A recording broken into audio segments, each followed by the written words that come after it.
గతంలో దోపిడీ దొంగలు ఊర్లపై పడి మొత్తం దోచుకు వెళ్ళినట్టు తమ ఓట్లు కూడా దోచేశారని మండిపడ్డారు పులివెందుల మండలం చంద్రగిరి కొత్తపల్లి గ్రామాల ప్రజలు.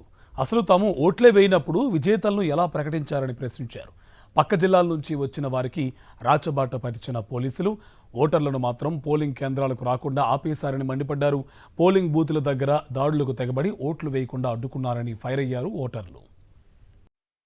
చంద్రగిరి గ్రామంలో ఏజెంట్లుగా నిలబడిన వ్యక్తిని ఏజెంట్గా నిలబడిన వ్యక్తిని పారాలు తీసుకొని పోతే కూడా బయట చించి ఏజెంట్ అవసరం లేదు మేమే వేసుకుంటాం ఓట్లని దొబ్బేసినారు మమ్మల్ని. ఇదే ప్రజాస్వామ్యం అంటే ఇదే ఇట్లా ఉంటుందే?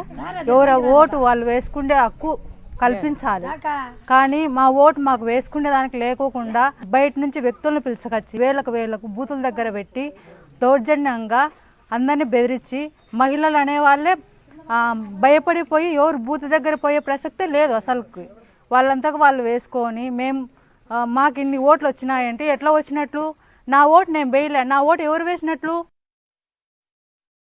మా కొడుకులు కానీ మా భర్తను కానీ ఎవరిని లేకుండా మొబైల్ పంపించేసినారు. పోయిన వాళ్ళు పోయినంటే ఏజెంట్ పరాలు తీసుకొని అటు పోతుంటే మగపిల్లోళ్ళు వాళ్ళని చించి ఒకరిని సొక్కా చించి ఒకరిని కొట్టి బయటకు తోసినారు. కనీసం అంటే 300 మంది వచ్చినారు. ఎవరు అల్లగడ్డ వాళ్ళు వచ్చినారు, జమ్మలమడుగు వాళ్ళు వచ్చినారు, అలకడ వాళ్ళు వచ్చినారు, కమలాపురం వాళ్ళు వచ్చినారు, అనంతపురం వాళ్ళు వచ్చినారు. ఇంతమంది వచ్చినారు. మేము ఎవరేం చేస్తారు?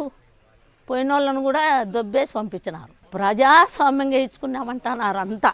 ఏంది ప్రజాస్వామ్యం? అది ప్రజాస్వామ్యమా? అంతా వాళ్ళు దౌర్జన్యంగా వేసుకున్నారు.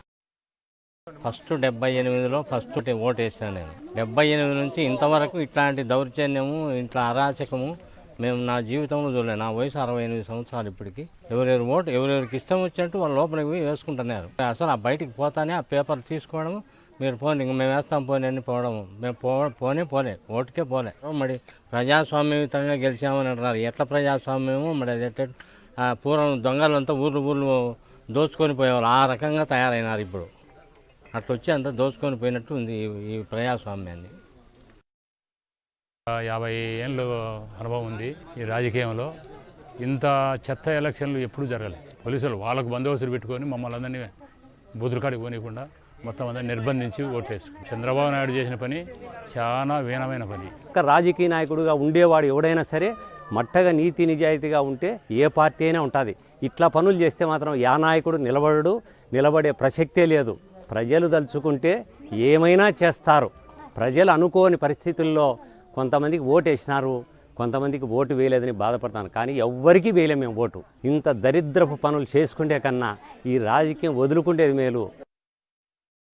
నిన్నే మళ్ళీ ఎలక్షన్ అయిపోతేనే అందరూ కలుసుకొని మాట్లాడుకుంటాం. మేము అట్లుంటేనే పల్లెల్లో ప్రశాంతంగా మా వాతావరణంలో మేము ఉంటాం. అట్లా లేకుండా బయట నుంచి జనాన్ని తీసుకొచ్చి వాళ్ళు ఎవరో మాకు తెలియదు పోయి వాటికి ఓటు హక్కు పోవాలంటే ఆడవాళ్ళకి కానీ మగవాళ్ళకి కానీ అసలు కనీసం బూత్ దగ్గర కూడా పోయలేదు. ఏజెంట్ని లేకుండా చేసినారు. ఎవ్వరూ ఓటు వేయలేదు. రీపోలింగ్ అన్నారు. రీపోలింగ్ రోజు కూడా ఎవరూ పోలేదు భయపడి.